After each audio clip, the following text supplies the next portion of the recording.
দর্শক সেই হাটের শেষ বেলায় কেমন গরু থাকে, কেমন দামে বিক্রি হয় তার সম্পর্কে জানাবো। দেখেন অল্প কিছু আর অল্প সংখ্যক কিছু গরু আছে হাটের শেষ বেলায় গুনতি করার মতো। দর্শক দেখেন 1 2 3 কিছু সংখ্যক অল্প কিছু গরু আছে শেষ বেলার হাটে কীরকম বেচা বিক্রি হয় দেখতেছেন। কীরকম ভরা ছিল এই হাটটি, এখন তাক হচ্ছে কীরকম ভরা ছিল আর কীরকম বেচা বিক্রি কীরকম গরু টানলো তা দেখলেন। অবশ্যই এরকম হাট, অবশ্যই এরকম এই হাটে যেমন গরুর আমদানি তেমনই গরুর বিক্রি। দর্শক দেখেন সেই হাই গরুর সম্পন্ন এরকম জোড়া, যেমন জোড়া তেমন নিতে চাইলে অবশ্যই স্ক্রিনে আমরা যোগাযোগ করবেন। এরকম অ্যাভেলেবেল গরু আমরা হাট থেকে দেখি।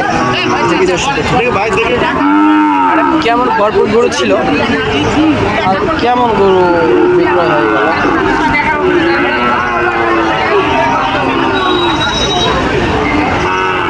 সেরা মানে সব আপাতত দেখতে পাচ্ছেন হাট শেষ বেলা কেমন গরু থাকে। অবশ্যই ভালো গরুগুলো বিক্রি হয়ে গেছে, সেটা ভালো অল্প কিছু গরু আছে, সীমিত কিছু গরু আছে, বেশি সংখ্যক গরুই ইনশাল্লাহ বিক্রি হয়ে গেছে। হাটটি সপ্তাহে একদিন বসে, যা শনিবার। হাটটি লোকেশন জয়পুর জেলার সদর জয়পুর। সব গরু এখানে সেরা সেরা মনে